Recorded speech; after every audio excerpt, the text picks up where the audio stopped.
Magandang araw mga Aldab Nation! May panibago na naman po akong update para sa inyong lahat. Pero bago natin ito umpisahan ay huwag niyo muna kalimutan na mag-subscribe sa aking YouTube channel at i-click mo na rin ang katabing bell button para maging updated ka sa mga latest videos na i-upload ko. At kapag umabot na ng 100,000 subscribers ang aking channel ay may sorpresa ako para sa inyong lahat.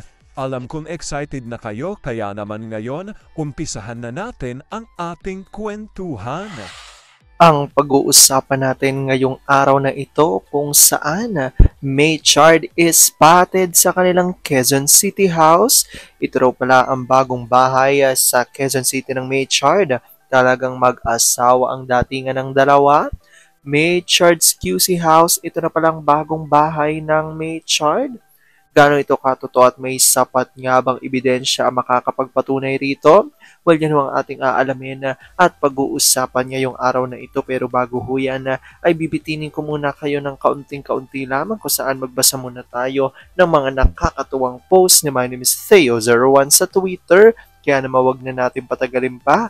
At sabi niya sa kanyang tweet, kaninang umaga, "Pa, need ko nang bumangon. Baka malate ako eh. Paproxy ka na lang ma.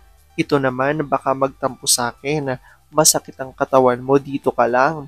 Pumayag ka na eh. Nagbago ng isip ko. Fine, pero hindi ka na makakaisa kahit kailan. Tabi, sabay na tayong maligo. Hatid kita ma. Huwag na. Tara na love." Klaruhin ko lang si Emang pumunta.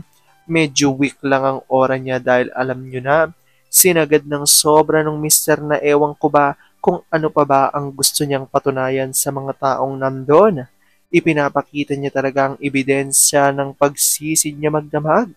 Kaya pala maagang nagsara kagabi. At FYI, walang user na kasama si M doon. Pag may lumabas man sa mga susunod na araw, alam nyo na.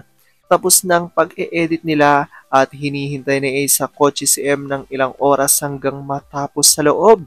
Pinauwi ni M ayaw. Nagtiyag naghintay kahit walang tulog.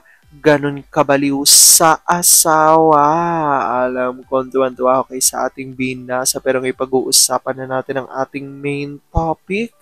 Oops, wait lang, saglit lang to. May ipapaalala lang ako. Para sa mga bago pa lang sa aking channel, huwag niyong kalimutan na mag-subscribe sa aking YouTube channel at i-click na rin ang notification bell para lagi kayong updated sa mga latest videos na i-upload ko at para maging parte na rin kayo ng aking Fanatics channel family. Well, alam pong super excited na kayo sa ating kwentuhan, kaya naman dumako na tayo sa ating main topic.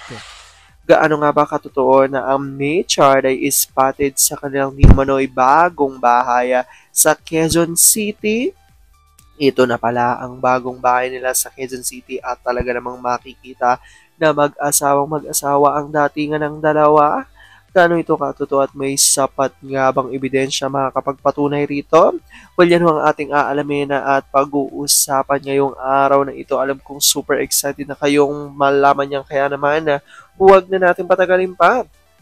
Unang-una na nga muna ay galing sa 20 Vampire 2019 at ayon sa kanya, siguradong disappointed ang mga sakte nito.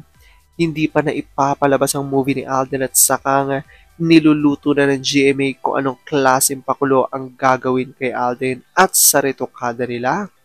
Kailangang mas juicy ang kwento na gagawin.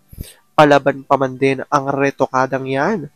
Paano naman kasi ang alam lang ng ABS at GMA para tangkilikin ang niproduce nilang movie, kailangan talagang iugnay sa isa't isa ang leading stars.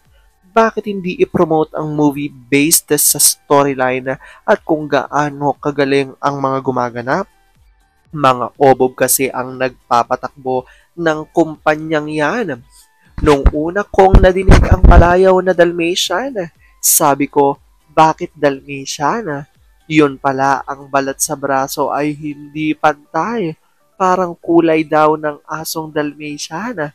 Sabi ko, hindi ba kayang ipantay ni Kirat? Sagot sa akin, hindi nga maituwid ang mata. Balat pa kaya ni Dalmatian? nakakaloka ang naging sagot sa akin. Minsan, nagkakwentuhan kami ng isang Aldab fan at ang topic namin ay si Arjokla.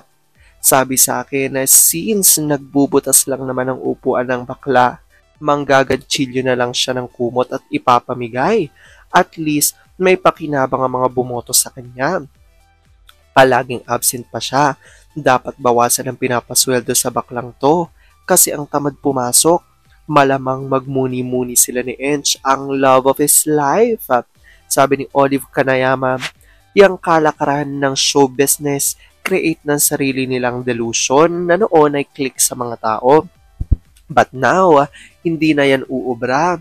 You cannot fool ang mga tao ngayon, lalo na ang Aldab fandom na may boses, going stronger fighting for truth, don't need delusion nor illusion. At ito na nga ang tweet na revelasyon ni Mamila Kambal at ayon dito, the truth about Aldab, Aldab forever.